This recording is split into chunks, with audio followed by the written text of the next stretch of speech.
Okay. All right. Hello, everyone. It is me. It is I. I'm by myself. Chair couldn't make it this week, so it's just me, Cage, here at the Nerd Ledger. Chair will be back next week. He just couldn't be here this week, and we agreed. We still needed to talk about the big DC announcements from yesterday. So that's why I'm here. I'm gonna talk about everything. I'm gonna go through the entire slate that was announced and what a bunch of it is, and then get into some of the comments that James Gunn and Peter Safran made, and discuss some other related things because there are other related things as a result of these announcements. So let me give it a second, just in case, in case people are coming in and whatever. You don't want to get too far down the rabbit hole, because then some people will be like, "Hey, did you talk about this yet?" And I'll be like, yeah, like 20 minutes ago. So yeah. Let me just go here. Boop. All right. So, for anybody who is not aware, we've talked at length already here at the Nerd Ledger about the announcement, well, not the announcements, but about James Gunn taking over, being hired as the new DC person, and heading it up. We talked about Henry Cavill being let go, more or less. I mean, not let go. Like, you can't say let go, because he wasn't fired. He didn't have a contract. Which is entirely, the fault of other people. So, there will be some of that. We've talked at length about Ezra Miller and their many legal issues. So there's some follow-up on that as well. We've talked a whole bunch about this stuff, and even fans' reactions and everything else. So let's get into what happened, what was announced, what James Gunn and Peter Safran had to say. I'm going to bring this up here. Boop, boop, boop, boop, boop. Bop. Okay. So let me share this article. Window. Okay. There it is. So, let me make this bigger. Okay. So, it's kind of hanging off the screen a little bit. Let me make sure everyone can just see it, Beep, boop, bop. Okay. So, here's the next generation. Let's go through it. So, first of all, I'll just read what's in this article. So, the wait is over. Gunn and Safran have unveiled the first 10 interconnected DC Studios projects, 5 movies, and 5 HBO Max TV series. And yes, they are interconnected. All 10 of them are set within the same shared universe and will frequently share characters. However, while not included below, there will be films set outside the shared continuity, like the already announced Joker Folie à Deux from director Todd Phillips and Matt Reeves' upcoming The Batman sequel.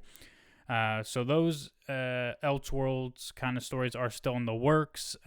This also tells you right off the bat that despite James Gunn and Peter Safran not having plans for Robert Pattinson's Batman in their universe, they are still moving forward with having, a sequel to the Batman, just in a different universe, or Elseworlds, as they said. which will bring up a lot of questions. That some of them do get answered, but we'll get there, and I'll talk about some other things when we get there as well. So Peter Safran says the DC use a multiverse, but we're going to be focusing on one universe from that multiverse. And if something isn't DCU, we're going to make that very clear. So strictly adult fare like Todd Phillips's Joker or kid animation like Teen Titans Go, we're going to make it very clear that those are DC Elseworlds, just the same way that they do it in the comics. Right? Makes sense. The multiverse is a pretty complicated thing, and there's even people who are against the idea entirely or don't like the idea of a multiverse. I think it's an interesting way for storytellers to not write themselves into corners, because anything is possible with a multiverse. Anything can be changed or altered, or if you want to tell the story of a dark Superman, you can do Injustice or Red Sun or Kingdom Come or whatever. For different versions of the same characters we know and love, but those all have to be based on something that's true and concrete, and that's the one universe, right? So that's why you need one focused universe that everything else can spin off of eventually. You don't want to get too into the weeds right away.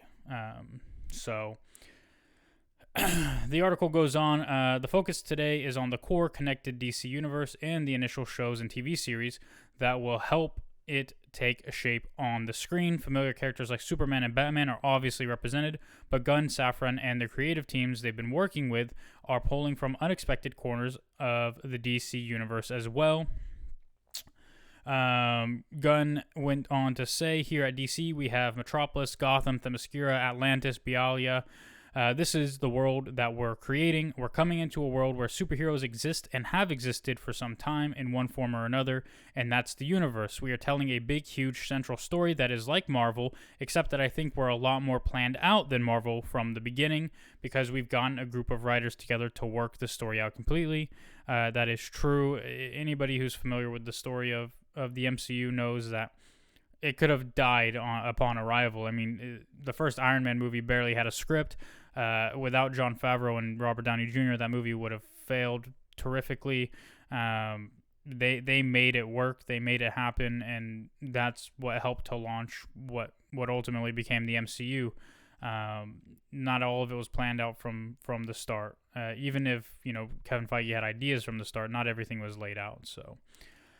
Safran revealed what we're starting with today is the first part of the first chapter of our universe. The first chapter is called Gods and Monsters. Many of the following projects are already being worked on, but we're remaining flexible and we're going to adjust because we're never going to put a project into production before the script is right. This is a general timeline, but there will be flexibility within it. So let's get it going. First up is a project called Creature Commandos. It's an animated HBO Max series.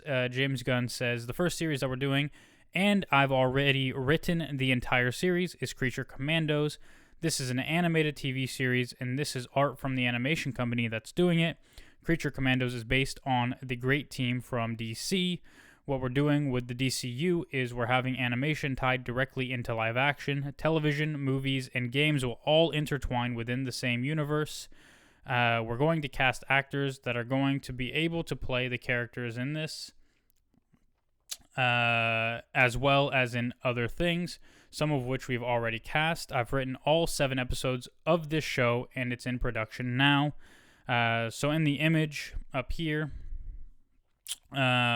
we got Rick Flag Sr. He's going to show up in other stuff. Then Nina Mazursky, Dr. Phosphorus, a Batman villain, Frankenstein, who's Eric Frankenstein, the Bride of Frankenstein, who's the lead, and finally G.I. Robot and Weasel. So Weasel's coming back. So there's that project. Next project is Waller. So Gunn says Viola Davis is coming back as her character Amanda Waller.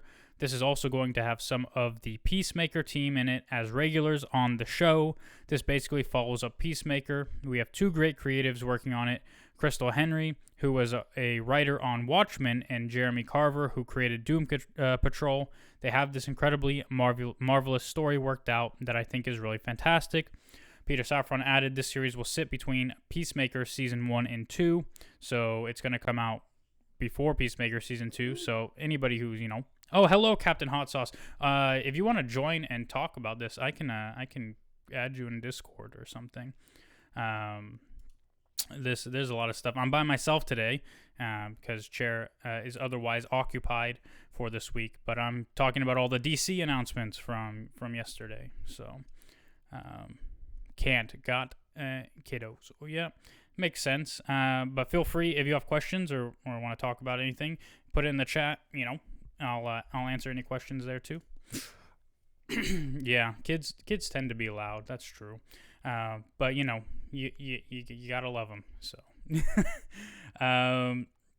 but yeah. So, after these first two project announcements, right, Creature Commandos and Waller, some people are probably wondering, all this stuff, right? All these, hey, we still have movies coming out this year, right? We still have The Flash and Shazam 2 and Aquaman 2 and Blue Beetle, and don't worry, we'll get to that. Don't worry. They addressed all this stuff. The first movie will be Superman Legacy. It's a live-action movie. Safran said, this is really the launch of the DC universe, their DCU. The first two projects are an amuse-bouche for what's coming up with a Superman Legacy. James is currently writing it. We're hoping that he will direct it. It's not an origin story. It focuses on Superman balancing his Kryptonian heritage with his human upbringing. Superman represents truth, justice, in the American way. He is kindness in a world that thinks of kindness as old-fashioned. Gunn follows up with our stories. We want to take it away from good guy versus bad guy. There are really good, almost saintly people, and Superman is among them. There are really terrible villains like Gorilla Grodd or the Joker, and then there's everybody in between them. So there are all these shades of gray, which allow us to tell complex stories. This movie has a release date right now for July 11th, 2025. So, 2.5 years away, really. What I will say, I like what James Gunn said about, it's not just good guy versus bad guy. The biggest mistake with characters like Captain America and Superman that people make is they find them boring and they're just goody, always doing the right thing, always making the right decisions. And that's a really bad way to write these characters and think about them, because it takes away all the complexities and everything that makes these characters what they are. I mean, it's a lot to get into about the history of comics and why why DC is so successful, and Superman has always been an anchor for that, despite all the people out there who want to say Superman's a boring hero, he's not great, whatever, Batman's way more interesting, or this guy's way more interesting, or all these characters, Spectre and Green Arrow and the Flash and Green Lantern and all these, whatever, like, people can say whatever they want. The truth of it is, if Superman was a boring white bread goody two shoes only character, he would not be as successful as he is, and DC would not exist the way it does today. So very, very good start, I would say, for that. Next up is Lanterns. It's going to be a live-action HBO Max series. Peter Safran says, our next project is another television series. We call it Lanterns, and it is starring two of our favorite Green Lanterns, Hal Jordan and Jon Stewart. It's going to be with HBO Max, as well as our series that we are going to talk about today. It is more of a true detective type mystery with our two lanterns, a terrestrial-based mystery. Gunn followed up and said, that leads into the overall story that we're telling throughout the different movies and television shows. We find this ancient horror on Earth, and these guys are basically super cops on Precinct Earth. Safran then says, the story is going to weave back and forth between the films and the television shows. Peacemaker is a good example of how that works, and that's what we're going to do with this big overarching story that we're telling. This is huge. I mean, we've already known that Lantern, like the Green Lantern Corps kind of movies have been and TV shows have been in the work, and it sounds like this is just going to be a rework. Jon Stewart and Hal Jordan, two huge, Green Lantern characters. I'm sure Captain Hot Sauce would like to see some other Green Lanterns. I know he's a big fan of Kyle. What's his name? Kyle Rayner.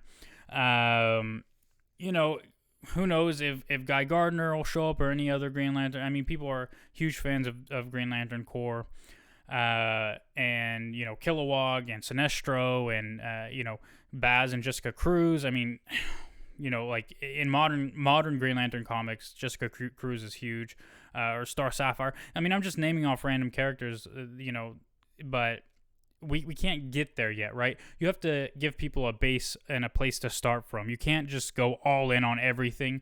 It will be very messy. So I appreciate some of the conservationism with this stuff. But yeah, Captain Hot Sauce says Kyle. Yes, Kyle Rayner.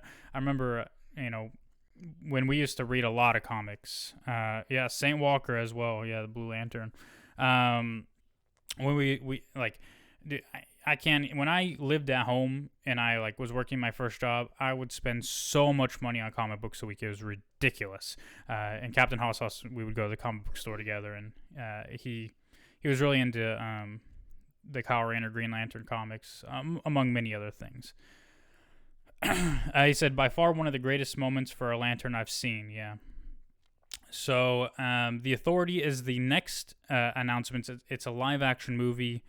Gunn said, this is one of my real passion projects. I've been working really hard on it with the writers, and we're starting to put together the entire story. This is a big movie. I don't know how many of you are familiar with The Authority. They're Wildstorm characters. Wildstorm was a comic imprint that was bought by DC that I really love. We're moving a lot of these Wildstorm characters into the DC universe. The Authority is a very different kind of superhero group. They're basically good-intentioned, but they think they have the world... they think that the world is completely broken, and the only way to fix it is to take things into their own hands, whether that means killing people, destroying heads of state, changing government, basically whatever they want to do to make the world better. We'll see how the journey goes for them. These are morally gray characters in our DCU, of which these are. P.S. We love that they think the ends justify the means, and they're the ones that decide what the right ends are. So yeah, this sounds interesting. I'm not very familiar with Wildstorm at all. I don't know any of this, honestly. But it does sound interesting. It sounds similar to other things, but with its own, its own kind of twist. Oh, Captain Hot Sauce he said, I got a big chop today. I'm assuming he means a nice haircut. He had his hair real long, He got the Jason Momoa thing going on for a while, so. But yeah, these characters, I don't know a lot about or anything really. So, but it is interesting. I mean, I think when you read this kind of stuff, people think of The Boys, but it doesn't really apply because The Boys is, the organization with the superheroes in it is just, bad. It's not morally gray. People might think, if they're looking at recent big movies of things, I mean, even the Avengers, you can draw the comparison, but they're not as gray. They don't believe in killing. You could look at the Eternals, again, some of them maybe believe in killing, but Captain Hot Sauce says, I wonder how integrated these shows and movies will be. They're supposed to be fully integrated. So these announcements for these 10 projects, they said these all are interconnected. They'll weave back and forth through animation, through video games, through live action. What James Gunn is doing is building an interconnected universe where everything crosses over.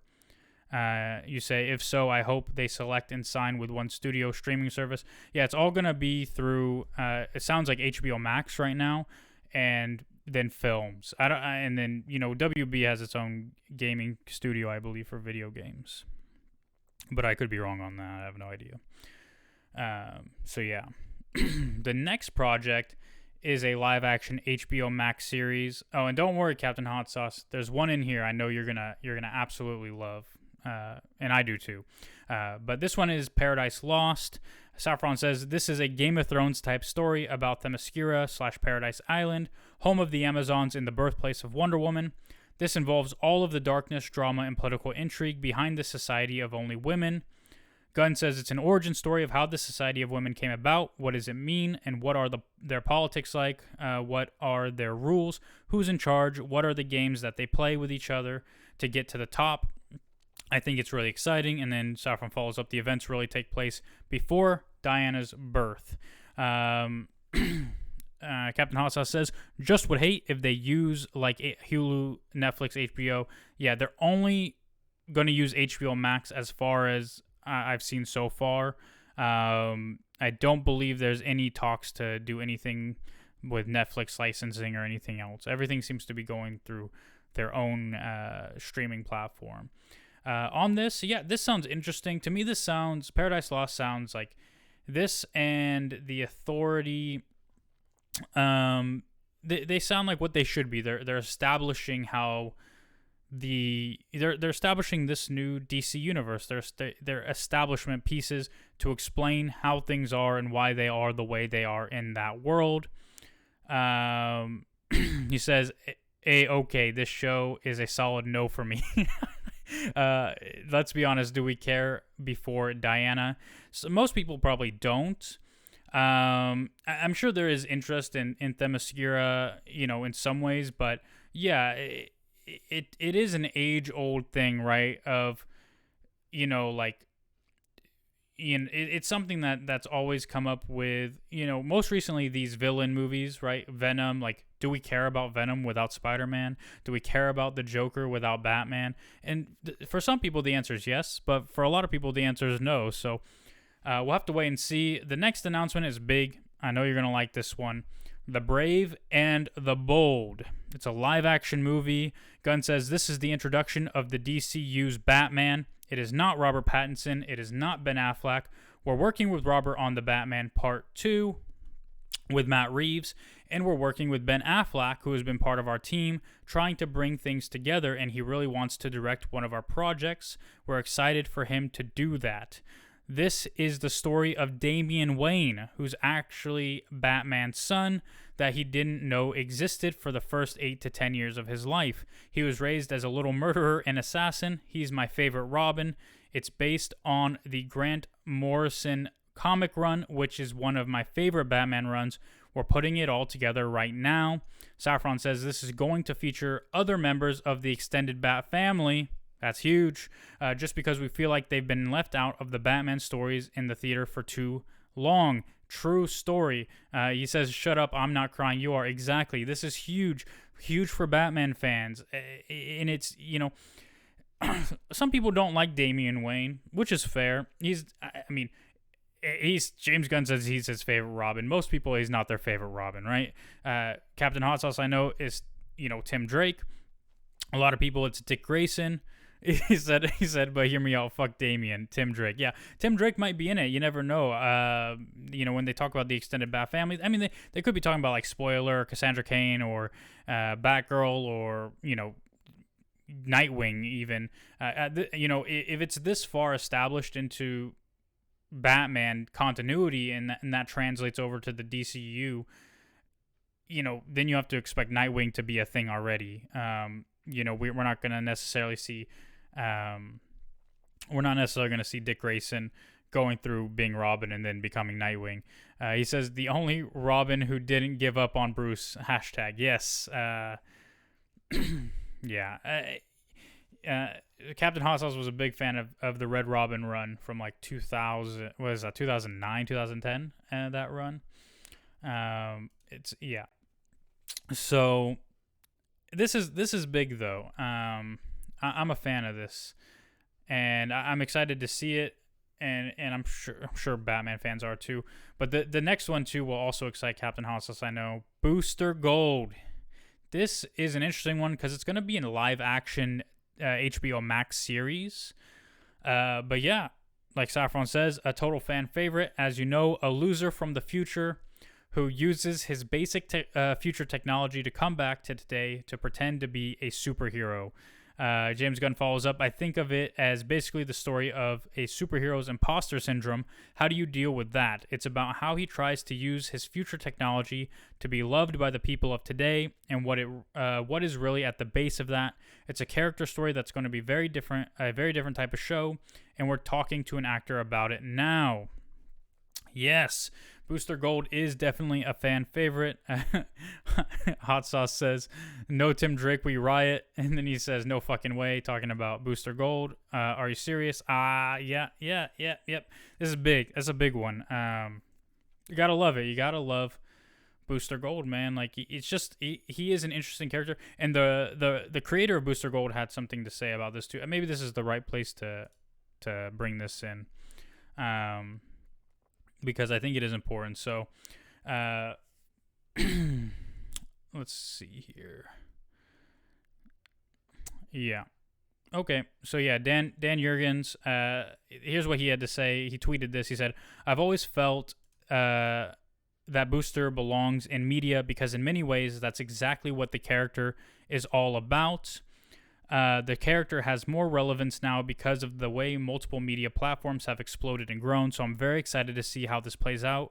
Booster's sense of voice, demeanor, and presence have always been very clear in my mind, so it'll be fun to see how it comes together and matches up.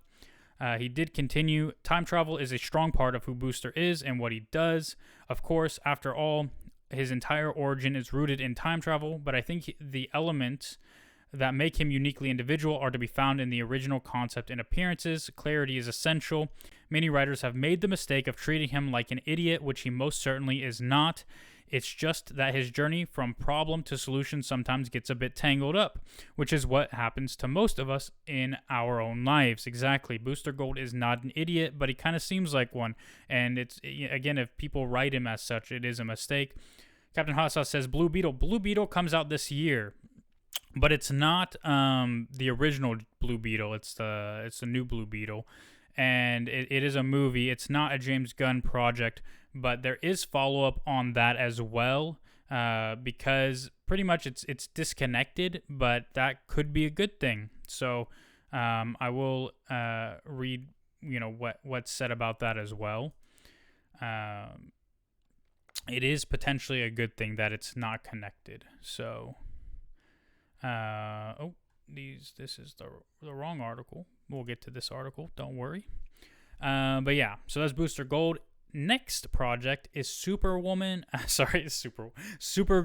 Woman of Tomorrow. It's a live action movie. It is based on Tom King's comic. Tom has been one of the architects of this entire situation. He's been one of the guys in the room with us, along with 4 or 5 writers. I love his take on these characters. He just turns them slightly to be something very unique.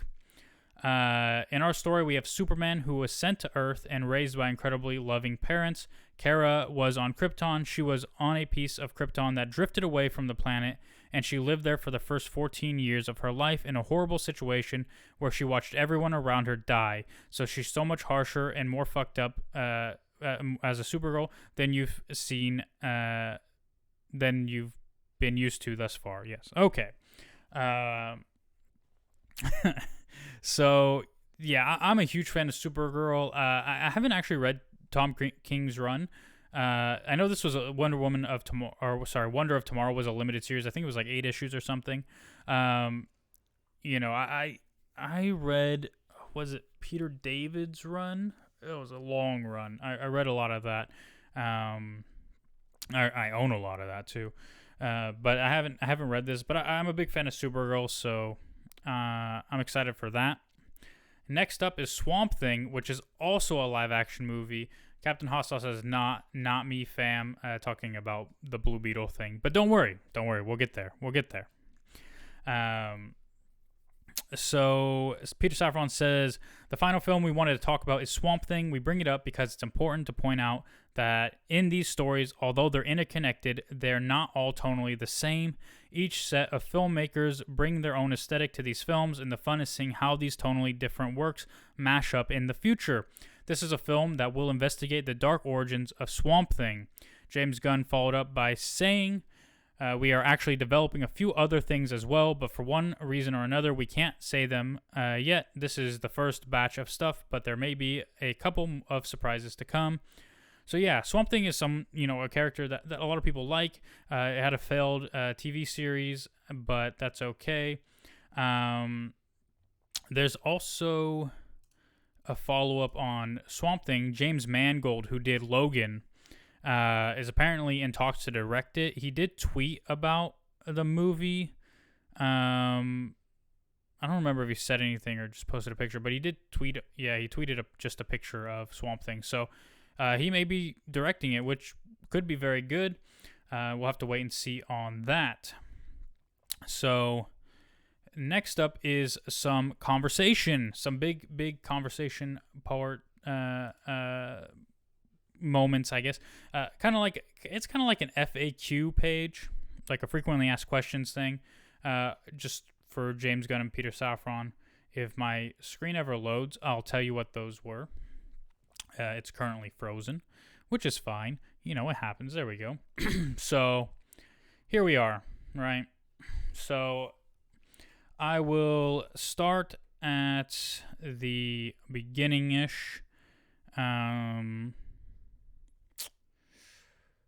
Here. So I'll just start here. So since being placed in charge of DC's upcoming slate of films and TV series, the two newly minted execs had to hit the ground running, kickstarting the development process for their first batch of projects, 10 of which I just talked about, while shepherding already existing DC films and TV shows forward. Unfortunately, finding ways for all to coexist was not without its challenges, but by Gunn's own admission, they were aided by some good fortune. Captain Hot Sauce sent me some pictures of his haircut, and yeah, it's pretty nice. Pretty nice. I think it's probably what he was looking for. I know he's told me some haircuts, some hairstyles he's a fan of. Yeah, looks good, my dude. Looks good, my dude. Cool. So, yeah. All right, here we are. So James Gunn continues. I think that we've gotten lucky with the next 4 movies because we have Shazam, which leads into The Flash, which resets everything. All right, got it? We're going to break this all down, don't worry. Which then goes into Blue Beetle, which is totally disconnected from everything that came before and can be a part of the DCU, which goes into Aquaman, which leads into Superman Legacy, our first big project. All right. He explains, but the one thing that we can promise is that everything from our first project forward will be canon and will be connected. We're using some actors from the past. We're not using other actors from the past, but everything from that moment forward will be connected and consistent. Okay, stop there. Bam. Let's break this all down, right? Questions when James Gunn got hired and said we're, essentially rebooting. Why should I go see Shazam 2, The Flash, Blue Beetle, or Aquaman 2 if they're not going to be canon? What kind of explains it? They've worked these films in a way that Shazam will lead into The Flash, right? So you should see Shazam if you're going to see The Flash. The Flash resets everything, right? Resets everything. Essentially, this is something Captain Hot Sauce and I talked about years ago. After the nightmare, in our opinion, that was BVS, The Flash was the perfect opportunity to reset the DC universe and allow it to restart from scratch because it was going in such a terrible direction, in our opinions, and DC has always just been run super badly. So it sounds like that's the reality. He said, man, we are clever. Yeah. I mean, it was kind of obvious, but it's like it needed to happen. And so it sounds like it will happen. Blue Beetle being disconnected is important. What James Gunn is saying is Blue Beetle doesn't have any allusion to any of the other movies that have come out, be it Black Adam, Shazam, Aquaman, BVS, Justice League. It's not connected in any way whatsoever. There's no way you can watch that movie and connect it to that universe, which means it can then easily be slotted into his universe. So that's good because, it could be important. Yeah, I'm looking. Don't worry. I saw the pegboard guy. I didn't open it though. Yeah, conspiracies. Yeah. That's the pegboard guy from that Always Sunny thing. Yeah. And then, I'm the pegboard guy. I get it. I'm pegboarding, right? And then Aquaman, right, is kind of like, I have no idea. Honestly, the Aquaman one is throwing me for a loop. It's like Blue Beetle goes into Aquaman, but is Aquaman connected in any way? Because if it is, then, that's a problem, right? Like, Aquaman needs to move us forward into the future if we're going to care about it. Or maybe not. I mean, it could just be a standalone movie that is very good and whatever, and that's why people watch it. Pretty much, I feel listening him or Barry's detective board. Oh yeah. You feel like you're listening to that guy. Go crazy, because that's me. Yeah, I'm going crazy. I'm going crazy over here, guys. But yeah, and the Superman Legacy, that's a big one.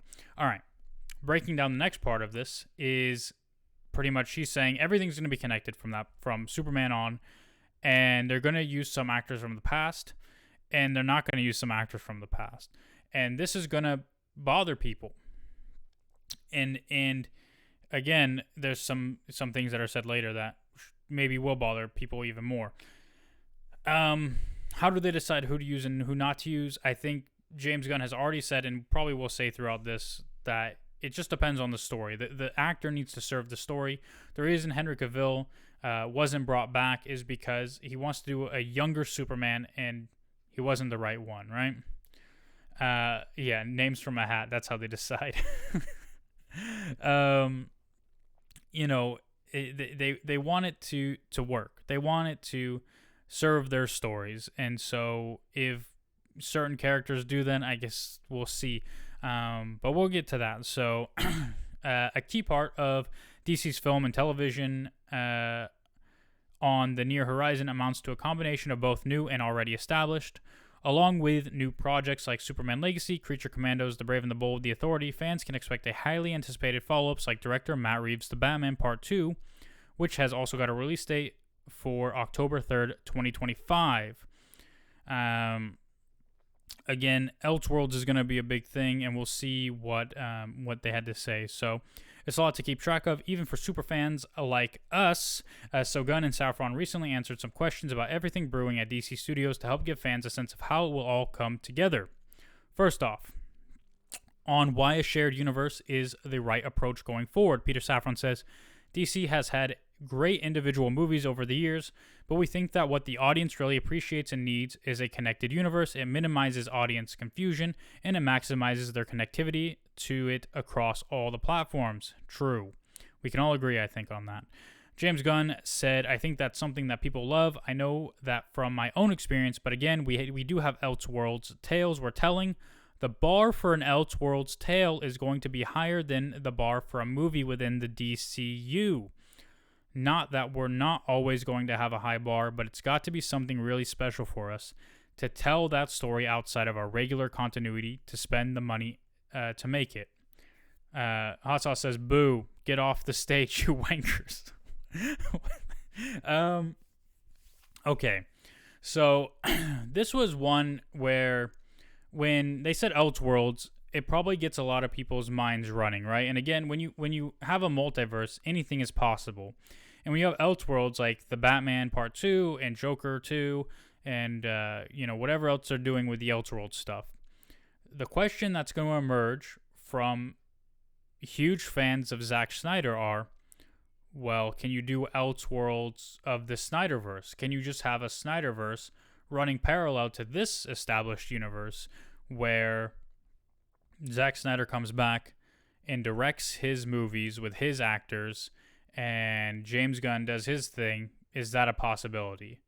And the honest answer is yes, it's a possibility, but based on what James Gunn has said here, I don't think it's likely, and if it is, it wouldn't happen for a while, because they need to really establish their universe first without confusing people. And if you have these things start and running at the same time while Superman Legacy is coming out, then you have a movie with Henry Cavill in it. It will be confusing for audiences. So I don't think it's very likely anytime soon. But I did think it was worth bringing up. Another question on how many movies they're aiming for each year. Peter Safran said probably 2 movies and 2 HBO Max series per year. That sounds about right. You don't want to overwork anybody or anything, so 2 sounds right. About how they decided which medium to use for which project, James Gunn said it's all story-based. To us, storytelling is 100% king, so if it's a story that's more complicated, like The Lanterns or Waller story, or has more of an independent TV vibe like Booster Gold, then that's more suited for television. It has to do with the tone, storytelling, and if it's something that we can tell in 2 hours and 10 minutes. Or is it something we need 7, 8, or 9 hours for? Which makes sense. Safran said, we certainly debated a couple of these projects and where they fit better, but ultimately this is where we landed. Makes sense. Booster Gold was an interesting one that I felt when it got announced that it would be a movie. But it makes sense for it to be a TV show, and nobody can argue with more Booster Gold. The biggest questions are always, well, the budget difference, will it matter, and etc. And we'll have to wait and see on those things. Next thing is on how they decide on ratings and whether something should be live action or animated. Gunn said, it depends on the story. We're going to give every story what it deserves. Some things we know, Superman is definitely something we know we'd like to be PG-13, so I'm going to make sure it is. Other things like the Waller TV show are a little bit more mature, and we have our other things that are aimed a bit more at young women or at kids that are still within this world. Safran says, and in terms of animation, it's sometimes just a fun way to introduce characters or introduce stories that would frankly be too expensive to be done otherwise. Gunn said Creature Commandos is a good example of that. With Creature Commandos, they're all digital characters. So there's that. On whether they're planning any big Justice League type crossover events, Gunn said everything's crossing over throughout. These characters are all interacting throughout the different stories.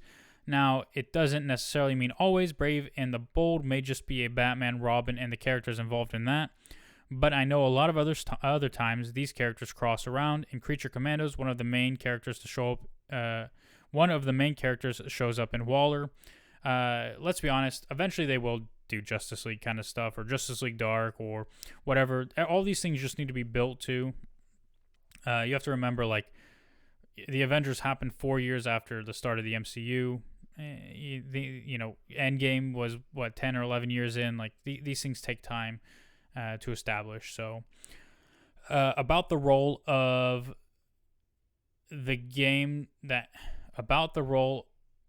games might play in the shared universe. Gunn said it's not like we're going to have the Superman movie come out and have the Superman game come out. It's more like we'll have the Superman film come out, and then maybe 2 years later we have the Supergirl movie coming out. So what's the story in between there? Is there a crypto game that we can play that comes in between them, something that's still set in the world with these characters, but it's its own thing? We want to give the prominence to games that they deserve. Whether Matt Reeves' Batman films will continue, Gunn said yes, Matt is working on the Batman Part 2, which he thinks of as a Batman crime saga that also includes the Penguin TV series. The Batman is its own thing. Matt's hard at work on it. He came in and pitched us some amazing stuff the other day, so our plan is for that to continue. Safran continued, also, the Batman's not a stepchild. It's all under DC. We are fully invested in the success of the Batman, just like we are with everything else. Gunn says, of course, everything's going to be balanced, so The Brave and the Bold is not going to be coming out in the same 6-month period as The Batman. That all makes sense. About Jason Momoa Lobo rumors, Gunn said Jason will not play 2 characters. Safran says it's too early to say. Jason always thought Aquaman was a trilogy in his own mind, but he also loves Lobo. He's been very clear about that too. He's never going to play 2 characters. Gunn says, but we will figure it out after Aquaman 2. On whether the animated movies from Warner Brothers Home Entertainment will continue, Gunn says, we're dealing with all of that. Some of that stuff will continue as Elseworlds, but a lot of other stuff we're starting to bring into animation with Warner Brothers Animation President Sam Register, so that we'll have things that are connected with this. I think there have been a lot of really marvelous DC cartoons, so we're going to keep moving forward with that, and that's the truth. There have been a lot of great ones. On whether they had to make any changes to The Flash, Safran said, "We had input on it for sure, but there's nothing we had to do in order to set up our universe." Gunn said, "We're very close to Andy Muschietti and Barbara Muschietti, the director of the producer of The Flash. Andy's going to be doing some more stuff for us." Hot Sauce says, "Alrighty, bro. Gotta get the kids in the bath and ready for bed. Have a great rest of the stream." Thank you, sir. I hope you have a great night, and I hope your kids are doing great and everything else. And we'll definitely have to talk more soon. I don't know why I said that with a presentation voice, but definitely. About the writers helping to build the story and universe, James Gunn said, "We have Tom King. He has been my partner throughout all of this. He was giving me answers to shit before I took the job. So it's me, him, Crystal Henry, who worked on The Watchmen, Christina Hodson, who wrote The Flash, Drew Goddard, who you probably know, and Jeremy Slater, who just did Moon Knight. That's the group of people we've been meeting with and putting all this together." On the difference between DC Studios projects, Gunn said, "Even though this is all a connected universe, it's really important to me that the individual writers and directors on the projects give their own self-expression to it, just like they do in the comics. Everything doesn't always look the same. Everything doesn't always have the same expression. Different artists bring remarkably different looks, feels, and tones. This is not the Gunverse. I want each project to have the feelings of the individual artist that's working on it and to give them a lot of freedom as long as it works to create something special, because what I found through Marvel, what wasn't exciting was when movies were tonally the same. What was exciting was when you had something like Guardians come out and everyone was like, how is this raccoon going to be dealing with this God of Thunder? That's going to be weird. But then when you actually see the mashup happen, that's what makes it so fun. So to see seemingly tonally incongruent things come together is part of the fun of all this." He does throw a shot there when he says this is not the Gunverse. That's a shot at the Snyderverse for sure. But yeah, there's all of that. And then there was some more. So this broke today. They addressed the future of Superman and Lois. Pretty much what they said is that they expect the show to run 1 or 2 more seasons. Gunn added that it's a show everybody likes, so it's going to keep going for a little bit. If Superman and Lois does go for 4 or 5 seasons, that would potentially allow the series to wrap in 2025, which is when Superman Legacy comes out. However, Variety notes that Gunn and Safran declined to comment on the future of Gotham Knights. Yeah, that thing will be getting canceled. But yeah, it sounds like Superman and Lois will kind of also be an Elseworlds thing. Then this is the big weird thing, right? They talked about Ezra Miller's future as the Flash. Safran essentially said, so Gunn remarked, "Let's see what happens," but Safran had more to say if this thing will load. He said, "Ezra is completely committed to their recovery. We're fully supportive of that journey that they're on right now. When the time is right, when they feel they are ready to have the discussion, we'll figure all of that out. Figure out what the best way forward is. But right now, they are completely focused on their recovery. And in our conversations with them over the last couple of months, it feels like they're making enormous progress." Yeah, this is weird for them to say. I get it. Like, for me, they've explained everything pretty well, but for a lot of people, this isn't going to be good enough. You can't have such a problematic actor as Ezra Miller is, and be considering moving forward with him despite rebooting the universe, and then say, well, we're not going to bring back Henry Cavill, which, again, I understand the reasoning, right? Henry Cavill, was too old for the story they wanted to tell for Superman, and that makes sense and whatever, and who knows, right? And also, a lot of people use the phrase that they fired Henry Cavill, which James Gunn says, we didn't fire him, he didn't have a deal, etc. Which again is kind of just being coy and whatever. Like, we know he didn't have a deal, but at the same time, like, DC made some weird promises, and so there's that. I don't know if any of the articles I brought up mention this, but I did see this also stated. So it's gonna. I'm just gonna talk about it now, just in case I don't want to forget. But geez, I lost my train of thought. there was something else. James Gunn did take a shot as well, another shot.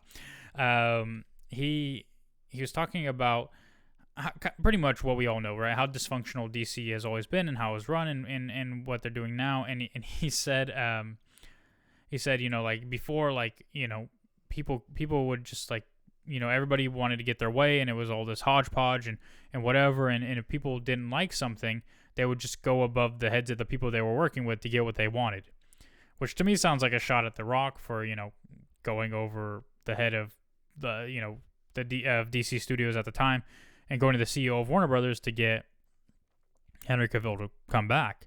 And then they told him to announce his return before they gave him a deal. And this is now we're here.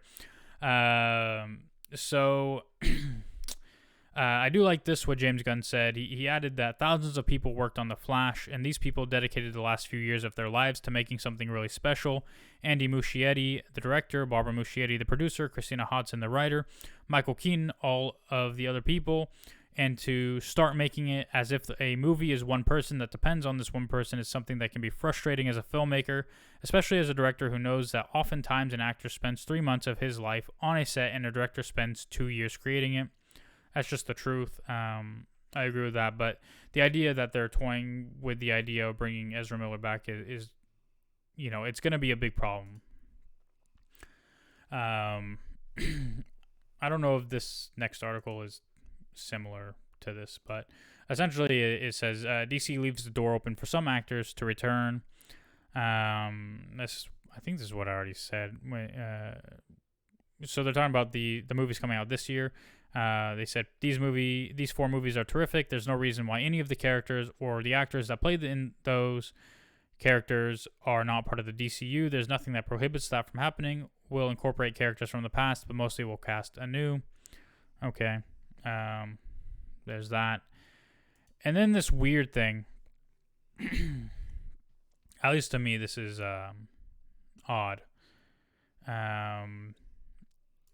Like, it's not just odd because, it's not just odd because of oh, that's my own stream, sorry. It's not just odd because like of what is said, it's also odd because it just doesn't need to be said.